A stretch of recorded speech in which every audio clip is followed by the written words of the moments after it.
Hi everyone, Gene here. Welcome to the Tapping Q&A podcast, where every single week we answer the most common and uncommon questions about tapping and EFT so you can get the most out of your tapping practice and eliminate self-sabotage so you can take those actions that you want. For those of you who are supporters of the podcast, just a quick note, I have just loaded 4 new audios over into the supporters feed. A friend of mine is going through a little bit of a scary medical circumstance right now. So I recorded 4 audios just for her to tap along to, and I made them available for you all who are supporters. If you're not a supporter of the podcast and you'd like to have access to all of the bonus episodes and bonus content we create, all you need to do is go to tappingqa.com/support. That's tappingqa.com/support, and you will get access to the entire archive of bonus content. This is Gene Montrastelli, and welcome to the Tapping Q&A podcast, recorded live to tape from Williamsburg in Brooklyn. This is episode 380, originally aired August 22nd, 2019. Hi everyone, I hope this finds you well wherever you are and whatever time of day you're getting a chance to listen to this. Thanks for spending some time with me today. Today we're going to talk about and we're going to tap about being in a position when we have to ask someone for something. And it could be someone to do a business with us or someone to buy something from us. Or if we're just asking a favor of someone, asking can be a really scary thing. And so this conversation is going to make it easier for you to do that, and you're going to do some tapping on it. So afterwards, you're going to be able to go out and reach out and make those connections you want to make. This is just one of those really clear, obvious ways that we can tap for eliminating the sabotaging behaviors.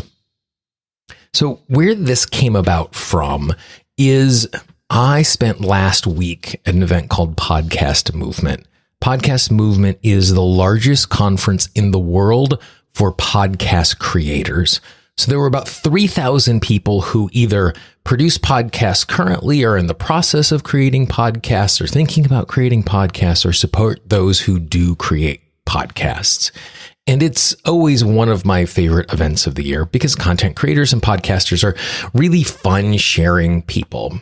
And I was at this particular event in a new way. I actually was offering a new product, some coaching services called Stop Podcrastination, because podcasters are notoriously good at studying and learning and educating themselves and not putting themselves out there to actually be taking the action that they want. I actually talked to a gentleman who had recorded 100 episodes of his podcast and still hadn't put it out there in the world.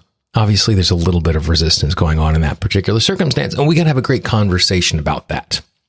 So this morning, now that I'm back in my office as I record this, the first thing that I did as I sat down at my desk is I went through all of the business cards that I had collected and all the email addresses I had collected, and I created this list of people I want to follow up with. And most of the people I want to follow up with, I am following up with them because I want to sell them products and services. Some people I'm reaching out to because of what I was offering at the event. Other people, as we were having conversations on the exhibit floor, there were some really specific ways that I could help them in the work that they were doing that wasn't about what my offer was. So my normal follow-up sequence after a conference like this isn't going to work. And in 2 circumstances, it could lead to substantial work. Like these are organizations that are trying to do some podcasting work that I would be working with them at a minimum of 6 months and possibly even much longer as I help them do a podcast strategy. So that's a really exciting place to be. And at the exact same time, that's a scary place to be. Because anytime we are asking someone to do something, we're giving them the opportunity to say no. Think back to the gentleman I mentioned who had recorded 100 episodes and never put them out there. The reason he hadn't published those episodes was he was keeping himself safe. Because when you create content like this, you're giving people the opportunity to say yes or no to whether or not they want to consume it. And when you're doing something that you love, I love doing this podcast, it's a real part of my identity and my work, it's easy to feel as if When people say no, they're judging our work. And since our work is so personal, they're judging us. And so as I sit down this morning to follow up with these people to do these business possible joint ventures, I'm hopeful because both of those big projects would be really a lot of fun. Like talking to the people, like I would enjoy helping them to create content because it's content that the world needs that I'm never going to create because it's not my expertise, it's theirs. But getting to be a small cog in the wheel of helping create something like that in the world would be awesome. And the moment I reach out to them, I'm giving them the opportunity to say no. And so it's really easy to think, I have to write the email exactly perfect, or how am I going to do the follow-up? And we get caught in this place of feeling like we're going to be judged. And so anytime you ask someone for something, you're giving them the opportunity to say no, which can feel like a judgment, even if we're not selling something. If I ask someone to go out with me, if they say no, they're saying it's easy for me to believe and feel like them saying, you're not worth my time. You're not worth my effort. If I ask someone to help me with a project, if I ask them to try something I'm doing, if I ask someone to buy, all of those places, it's really easy to read a no as a value judgment. And the reality is, in almost every case when someone is saying no to us when we are reaching out, it is about fit and it's about what else is going on in their life. It's not about us and it's not about what they think about us. It's about all of these other factors. And so today, we're just going to do a short little tapping on getting ourselves into a position where it is easier for us to reach out to take action in a thoughtful and deliberate way. So to begin with, what I want you to do is just tap on the side of your hand, take a nice big deep breath. Take another nice big deep breath. And just move from tapping point to tapping point, repeating after me. I recognize the fact that I really want someone to say yes. Because if they say yes, it's going to be good for me. It's going to be good for them. Because we're doing something together, our lives are going to be better. If I ask them to do this, I am giving them the opportunity to say no. When someone says no to a request, especially a request I really believe in, especially a request I really want, it is easy to feel that when they say no, they are rejecting me. They are saying I'm not worth their time. They are saying I'm not worth their effort. They are saying I'm not worth their energy.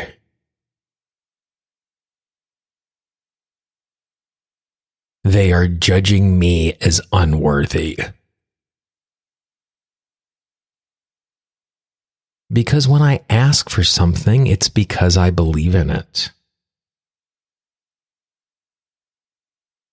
On some levels, my request is part of me.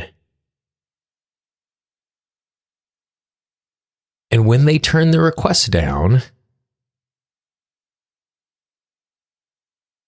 they are turning me down. I give myself permission to recognize the fact when people are saying no, they are saying this is the wrong fit.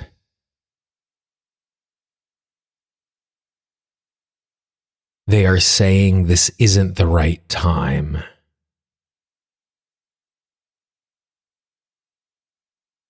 They're saying they're not in the right state to say yes.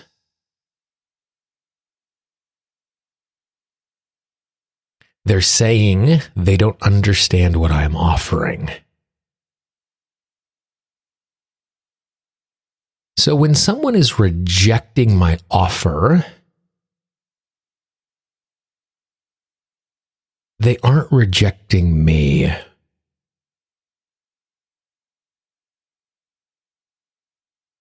They aren't making a value statement about me.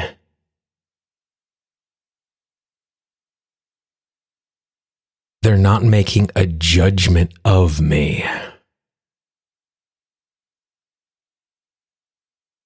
They're stating where they are.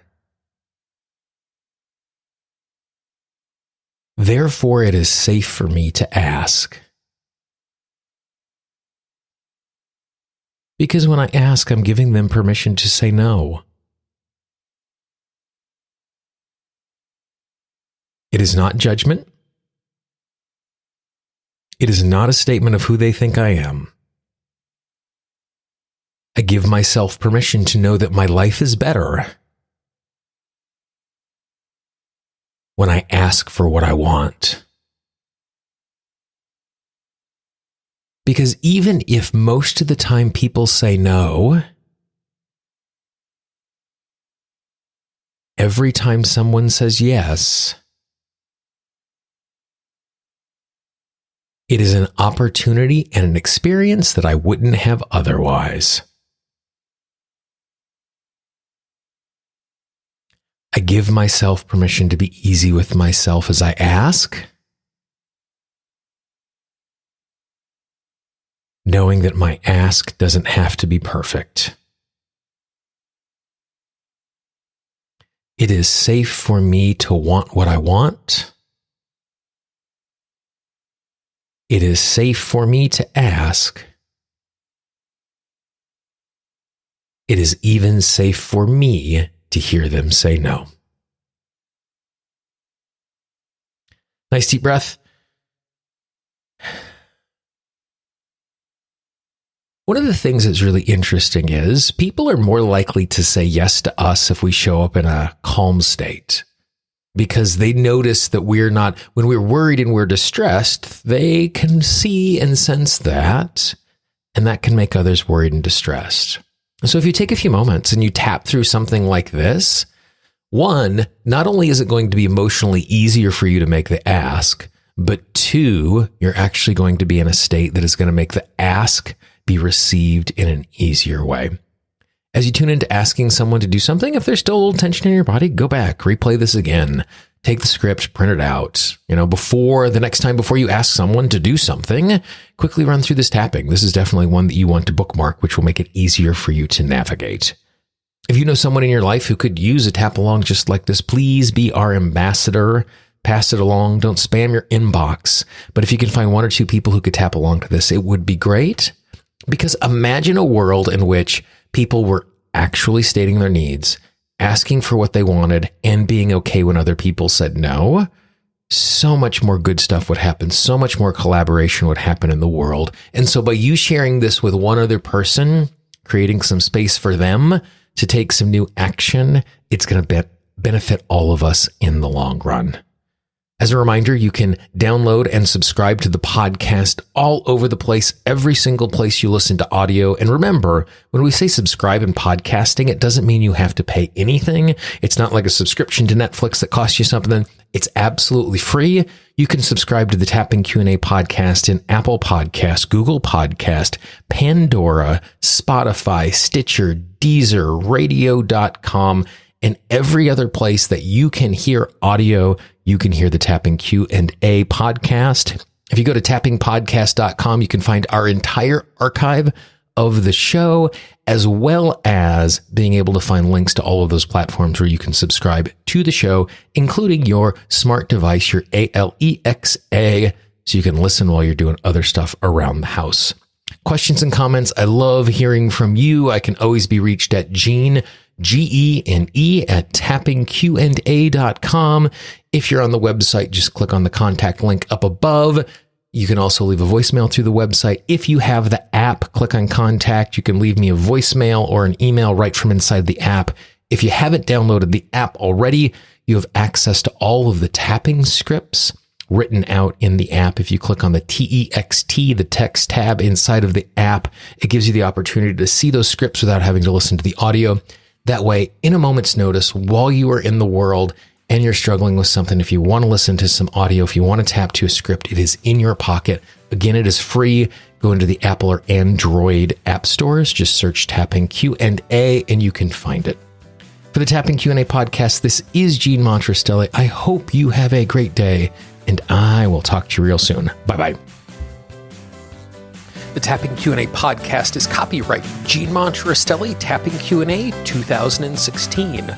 All views expressed by guests are those of the guests and not necessarily of Gene Montrestelli or Tapping Q&A.